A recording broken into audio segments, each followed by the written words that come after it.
Whoa. Right then, we're one day post first ever quarterfinals. How's your body and your brain feeling? My body's a little sore, and I only did 3 of the workouts, but my brain's completely gone. I feel like I've been on a 3-day bender. Woke up just feeling hungover. But no, we're gonna have a chat and a bit of a recap of how the last 3 days and the last few months have gone with all of our athletes, and kind of just go over a few questions. Jack's got a few questions for me. I've got a few questions for him, and yeah, just chew the fat, as they say.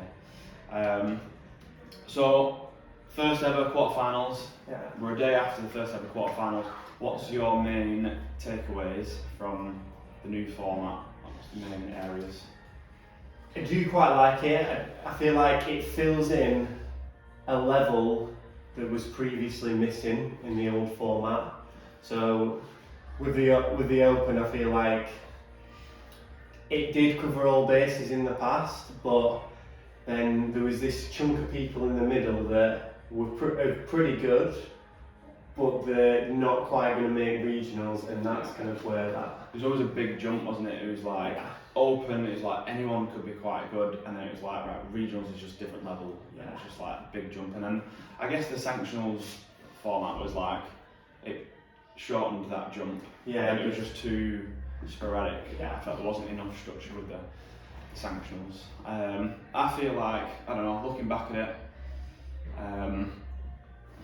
I feel like the Open workout should be included in the same leaderboard as this. So then it's potentially, what was that, 4 events? Yeah. That's 9 events that we've then taken into consideration to get to the next stage. Yeah. But then still be a cut-off after the Open. Yeah. I feel like that would... yeah, it's pretty tough, isn't it? Because if you've got the Open, and that's 3 weeks long, and then you've got this quarterfinals weekend, it was like, in the old way, the Open was always super stressful, and that 5 weeks was like a long time, wasn't it? Yeah. So do you think that, obviously we've had like a week or 2 kind of in between, haven't we, which lets people reset. Do you think it'd still kind of stay? Do you know what I mean? Like, would it stay fair? Like, not fair? I think the simple fact that there would be 9 scores taken into consideration, and it's still the 5-week period that it used to be, and with a 2-week break, and also then testing the different elements. You've got the first 3 weeks where people are probably going to do things twice, and then you've got this weekend like we've just done where you could do them twice, but it's not beneficial. It's like a little bit closer to competition, and then we've got tests of both. But we'll see. I think overall though, I think it's a great improvement from what has been in the past. So in terms of our guys on JST Compete and the guys that we coach, I think we're pretty chuffed with how everyone's done. 100%. But as always, there's always some areas that we're never happy with. What do you think could have gone better? Mix of, like you say, mixed bag really. So my initial thoughts, so obviously I'm over the moon for, I'm really proud of how all our athletes have done. But for my individual athletes anyway, the goal is always to get to that semi-finals. And not being there to kind of help them and kind of, you almost babysit them a little bit over the weekend, don't you? It's hand-holding. it is, isn't it? Being able to, do that for all our athletes would be great, and it's trying to find a system or like somehow we can kind of get them to do it without us necessarily being there. Yeah. Does that make sense? Yeah, I think, ideal world, we have all of the athletes around us all the time, obviously, but especially over the weekends, as we found out when we, over the years of competing, doing the Open, back when we did it, or back when, even before you started CrossFit, back when I was doing it, getting a video, it was all on your own, it was all your own responsibility. You get a video, you get the judge, you set everything up yourself, you get the setup set up yourself, and that can take like up to an hour itself, and it's just stressful. Obviously we've got the experience and can take, and the amount of people to help do all that now, man all the cameras, get all the setup sorted. But just being able to do that for all of them, I feel like it's a big area in qualifiers like this that can really help performance without them actually getting fitter. Just a simple kind of like taking off that responsibility load, and they can just like focus for the hour before the event. Just focus on doing the event rather than messing about. I feel like there's the same at Manchester United. All the players used to be wildebeest, where they were told what to do and where to go, and they did exactly that. So all they had to do was think on exactly what they're going to do in the game. And like you say, all the competition and kind of that week so leading up to competition, athletes do need that so they can actually 100% focus on what. It's funny actually how so obviously Reggie and Taylor came and lived with us for the weeks leading up, and you can just clearly just see like this brain function just stop. They just stop. Athletes just stop thinking logically, and just like the simplest of tasks outside of training just become like an impossible thing to do. Just like eating, like when to eat and stuff. Just simple stuff, because the brain is just like, and it has to be that way because the brain is just becomes so obsessed and focused on like the competition coming up, what they need to be doing, that there's no space for any more information left in the brain to be taken in. And I feel like that has to happen for like the top performance. That high performance podcast always asks their guests, don't they? How do you define high performance? And that's like a main one for me, is like it's just getting all of your energy that you can and all the focus for your brain on performing, rather than trying to like do everything else, go and work your job and run your business or whatever. Especially for the weeks coming up to competition time. I feel like that's a huge difference between the guys that are in top 10 in Europe and the guys that have just missed out. Agreed. I think just kind of coming off that as well, just like that mindset as well a little bit, so kind of going into that, just like how you feel you're going to do going into the weekend. Like I feel like quite a few people, they didn't really have any expectations of themselves, so they were like, I'm not like in the best shape kind of going into this weekend, and it's actually like, hold up, no one knows who they are, like no one's competed for the past 18 months, let's not make any assumptions, especially negative ones at the moment. It is just, it's backing yourself into, but going into the workout like with the focus of like doing your physical best and getting your score as competitive as possible, rather than just kind of like, sometimes you see athletes give themselves that insurance and I hate the phrase, but it's like, I'm just going to do the weekend and have fun, and it's just like, for me at the point when someone says that, it's just like, whether they're just saying that as just like to cover up to make it not look like they're like really going for it, but if that's how they're actually feeling, then that just shows me that, alright, well, maybe you have the mindset that's not someone who's trying to get to the top 10 in Europe. If you ask any of those guys in the top 10, they didn't have fun this weekend. Like they were all in and focused. And although they probably have fun at times during the weekend, like the hour before doing the event and doing the event, like I can think of many more things that are more fun. More fun. And it's just getting into that mind frame, isn't it? It's just like, right, accept that doing 180 GHD sit-ups and 180 pistols isn't fun. 120 wall balls, 100 cal row isn't fun. It's so true. Like, and it's just like, just get your mind frame into getting your best performance rather than. Like, we had loads of fun this weekend. It was a great laugh. But it was when it was go time. It was serious. It's got to get serious as well. Cool. Go on. You got one more? Go on, you. Go on. I was going to move on to Reggie. This is what I was going to move on to as well. So obviously Reggie is Did you know that Reggie is only the second ever British male to be top of Europe? Yeah, I do.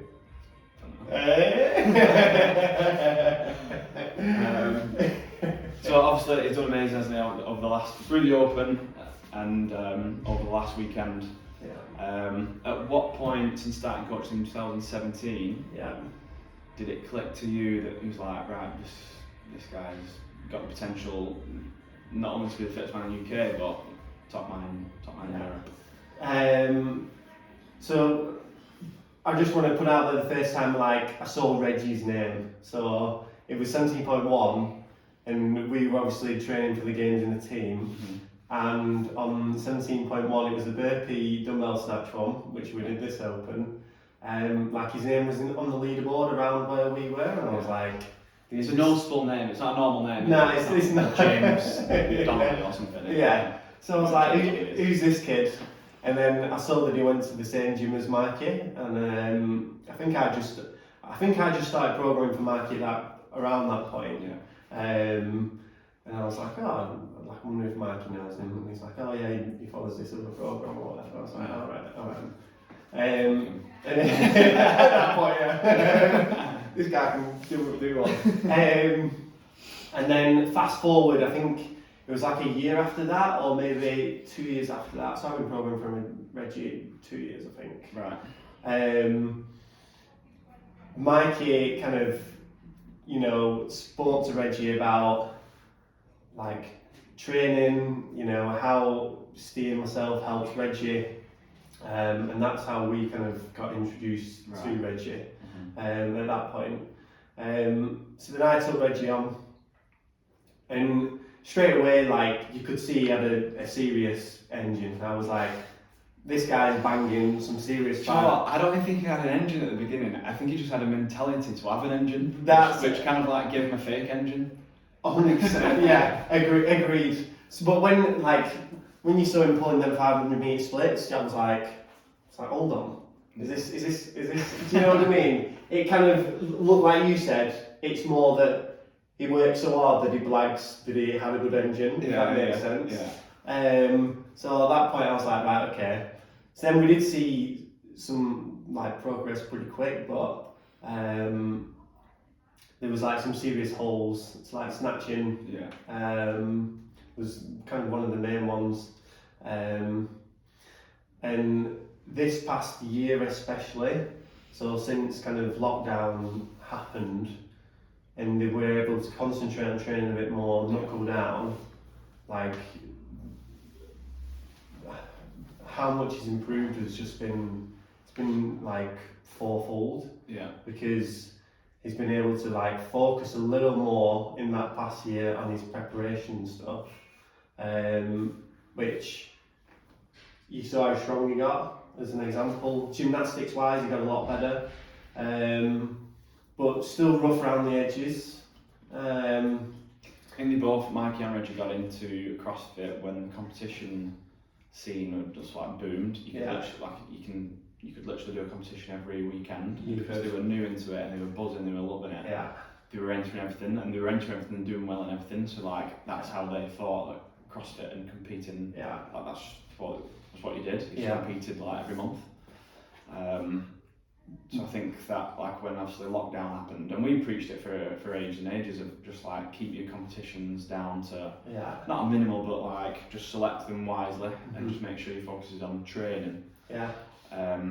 And we did tell Mike and Reggie and the rest of the guys a few times, but now it was forced to do it. It's give them the evidence to show them look, this is what happens when you do. Yeah. You don't do a competition every weekend and you come top in Europe. Fast forward into January, they obviously moved up to Wigan. Yeah. Or Reggie moved up to Wigan, down to Wigan until he came up to Wigan. Yeah. And again, it was that next notch up again. Yeah. So I'm going to let you kind of take over from here because you live with them on a daily basis. So I think so. They made the decision to actually move, didn't they? We were doing a session here. Must have been November. End of November. No, December was it? It was end of the year. Yeah, December. And was some lifting and some skills, and then we did quite an open style, bit of a brutal squat and burpee workout, and they weren't great, were they? No, they weren't great at all. Taylor and Reggie, and they were struggling. Yeah. But I think they'd just been kind of like through off season. They hadn't really like dialed it up yet. But it was kind of a point to me where it was like, right, we need to step it up. And we hadn't said anything to them. And then he turned around the next day and was like, we're moving up here for a month in January. Right. Yes. Okay. So yeah, January they moved up and they lived about 20 minutes away from me, and they were just coming into and training in my home gym each day. And like they were living in a separate house then. And I think how they both work well together is Taylor's used to the kind of athlete lifestyle and just kind of being able to structure a training and then put everything else around it. Yeah. Whereas Reggie, as training has been what he's got to get in straight after work, like work for the full day, and then he'll like training's a bonus, and then he can go and get training. So that was quite a big shift in lifestyle, I think, for Reggie. And on the other side of that, Taylor benefited because of Reggie's like drive to want to train, because he's like, when he's finished training, like he's got to get himself riled up. When he's finished working, he's got to get himself riled up to train. Like that rubbed off on Taylor a little bit. So like the intensity that they both brought to the training, was really good. And I think that through January we did some tests on the first day and the test on the last day. Very open style 7-minute AMRAPs, and the scores were just, they did increase so much. And it just, for both of them, just for Reggie, just being in and having that athlete lifestyle, and for Taylor, just having someone, she trains quite a lot on her own, having someone that can be like giving her the push, not as in like competing against her, but just kind of getting her kind of going for every session. I think they work really well together. I think just going back to Reggie, like key moments over the past few years, it was like Waterpalooza qualifying for that, then he won that event worldwide, and then after that there was like the 210 and the 220 squat that he did in like the off season. I was like, that's a pretty serious number, it's pretty good. And then he front squatted 200, I was like, right, that's a really good number, where like Matt Fraser, top games athletes are going to be in the rounds. That's two bits where I was like, he's top worldwide there. So I was like, right, this is getting pretty good. And then in January when he did that 7-minute burpee score, I was like, right, okay, I'm good. If I answer my own question here, like what was the point that it clicked with me, it was that 12-minute row at Waterpalooza. Because when you see someone who's if it's Cameron Nichols 6'7" and he wins a 12-minute row, it's like, right, okay, 6'7". But he's like 5'8" or 5'7" or something. Probably say he's 5'9".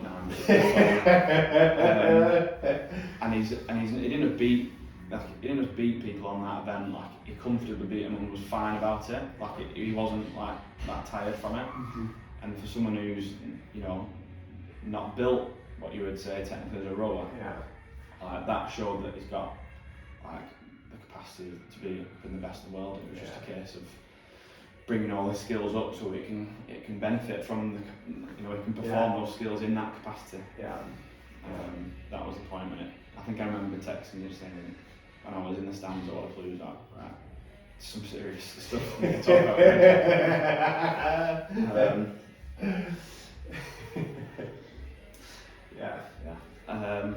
I think through the Open as well, like obviously it's finished first in Europe. What after when we got to the Open, before the Open, what were you kind of expecting? And then through the Open, did it change? Before quarterfinals, did it change? Was there any point where it was like, you know what? In terms of expectations, that what I knew from them living in my house and training with them each day is that if they execute any workout that's thrown at them, what I know they can execute it at, they'll definitely be up there. So any workout we're doing, they'd do it, and it was like it wasn't really like we can improve in areas. But like that's at a high that workout was a high standard, and that was the case for most things we chucked at them. Yeah. And I just think for both of them, when they came and lived in my house, so Reggie moved February, Taylor moved a few weeks later.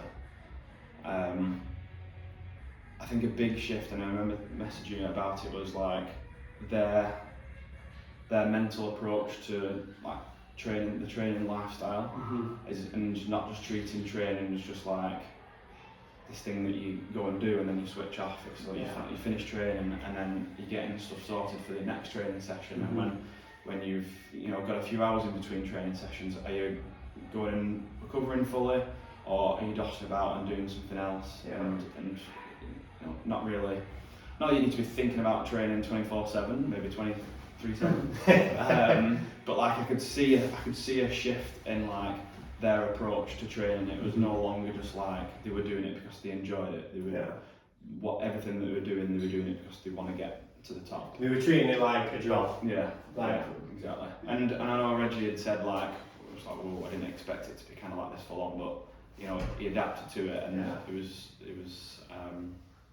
and he's used to it. And we're not saying it's like, I think people do get a shock when they think that that's like an amazing, like, to be full-time CrossFit athlete, and like just be training his life, and they think that sounds amazing, but it's grimmer than. I think if you were to ask Reggie, like, is it hard, and he'd be like, it's really fucking hard. Like he said, obviously he used to work with his dad as a labourer, grafting from 7:30 in the morning to like 4, 4:30, just like picking heavy things up and stuff. Like people see that as hard work. And people have this like thing about like athletes that what they do isn't work, and it's like actually it is work. The commitment that they have to their job is probably so much more than Joe that's sitting in his office block and isn't that bothered about his work. Do you know what I mean? Because for any normal person, they look in the gym and they see them doing that and think, oh, that's actually my hobby. They're doing my hobby for the full. It's like it stops being a hobby and it becomes your life pretty quick. You highlight, moving on, unless you got anything else on that subject. No. Alright, let's go on. You highlighted to me yesterday that out of the top athletes, men and the women in Europe mainly, I think you showed some of the American leaderboard. Anyone that's in a team environment, in like a team training environment with like coaches and other athletes around, are up there at the top of leaderboards. When you look at the top 10 in each region, like there's at least a handful of athletes that are from the same training camp, and they're all training together on a regular basis. So like Reggie and Taylor, for example, in Europe. The programme is another example in Tenerife. A few top athletes there. Mallorca, Paul's. And then Training Think Tank, that's another kind of obvious one. And I just think when you get like-minded people together in that environment, it goes up a level. It does. And if you think about someone, an athlete who's on their own, and they're going to the gym on their own, and they're the only person putting that amount of work in, that's when it becomes like, we say about having fun and enjoying it. It really isn't that enjoyable at that point. Like there's no bit of banter in between sessions. There's nothing really. It's you getting yourself, geared up to do every single training session on your own, which is the same amount of training that everyone else is doing. But if you've just got 3 athletes who you're competing for that top 3 spot, and those 3 athletes are surrounded by people with that commitment, it becomes easier to make that commitment because everyone else is, and it's just like, right, well, you just take this is what we're doing next, rather than like, I'm gonna have to do this next. It's just, I think that's like a big part of it. It's just like people just do the training then and they hit it hard rather than having to be on your own and get yourself up to do the training. Agreed. I don't know what we're going to call it, but it seems like anyone that kind of moves to Wigan does get pretty good at CrossFit. So that's the JST effect. Well, it's just coined. There it is. So like there was Phil Hesketh first, and then myself, and now there's we've had the team as well, and now Reggie and Taylor. But sacrifice-wise, people have got to give up a lot to kind of come over here and.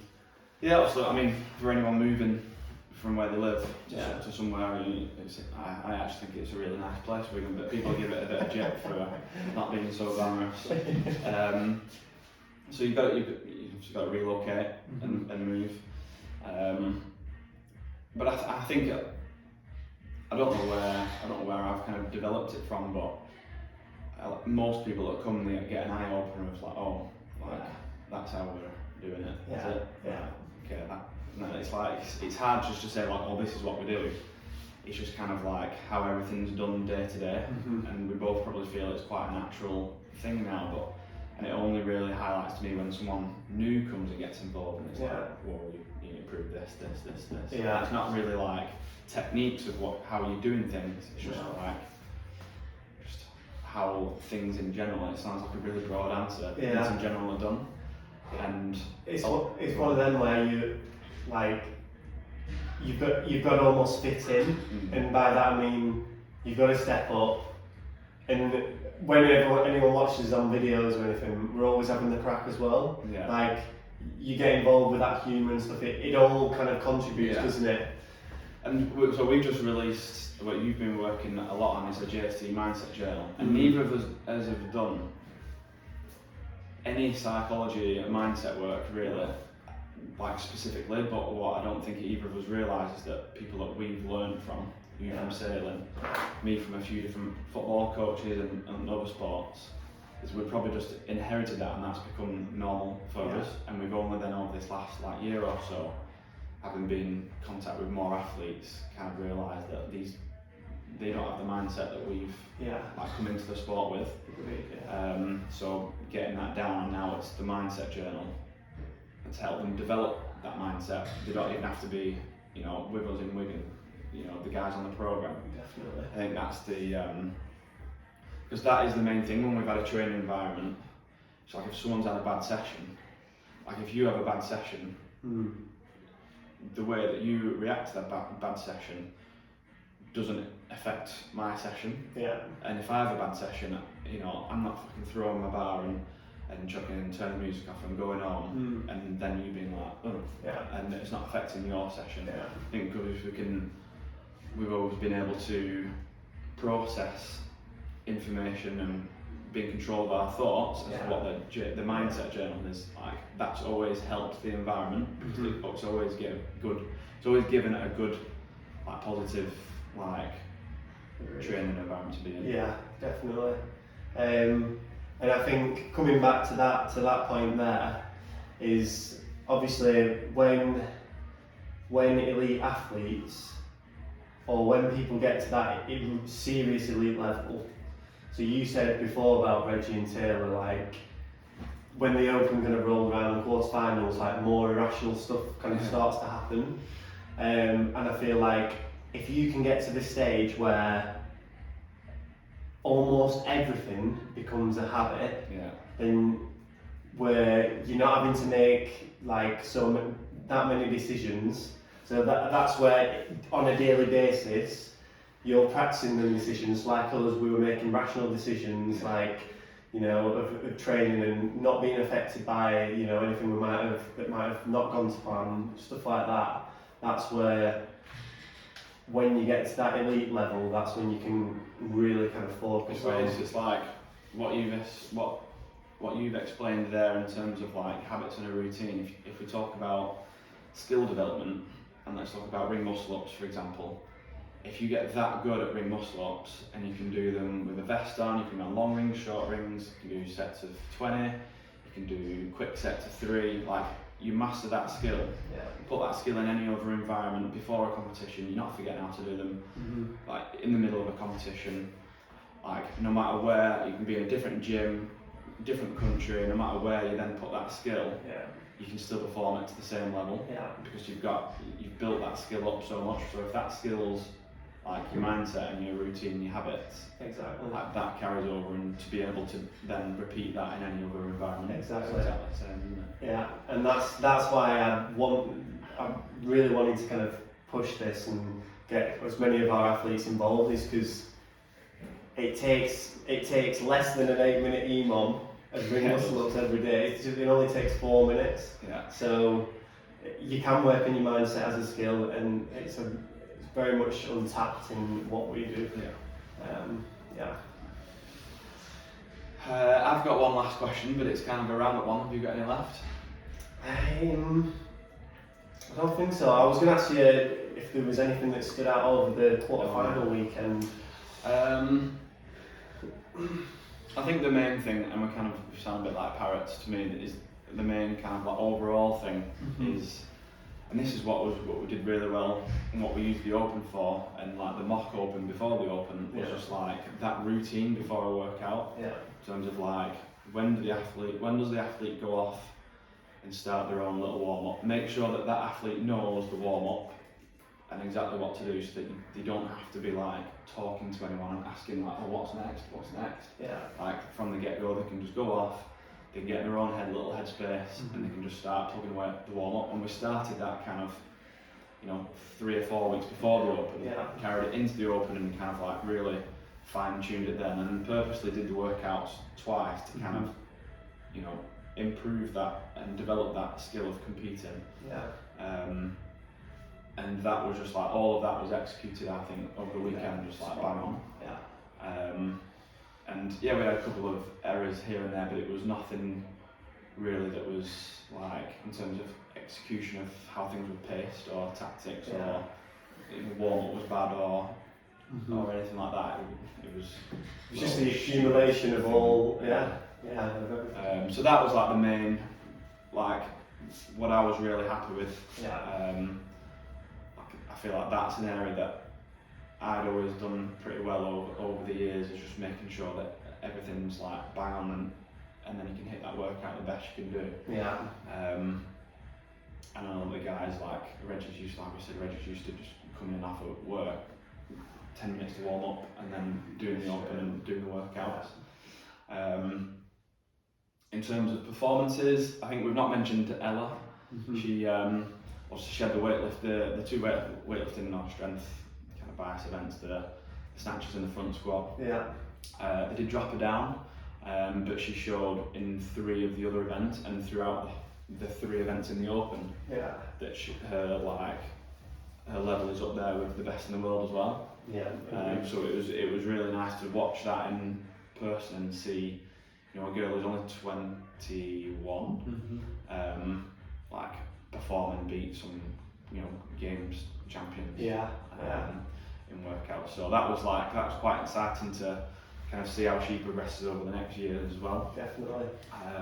And she like I've said to you before, she's just got some great enthusiasm and like positivity. Like if you've ever been around her, you'll probably never get a word in, but everything she says is like she's just good to kind of be around, to be honest. And you can tell she's been involved in elite sports since she was young. Because of that, she can process information. I'm trying to think, standout performance. For me, I was obviously, for Taylor on event 1, she had to redo it. And I was very impressed at like how a couple of hours she managed to reset, execute that workout, and like just get over that. Because a lot of people at that point after that workout would potentially have bottled it. So I feel like that was quite. I think that's something that she's like really worked on and got loads better with over like the last year as well.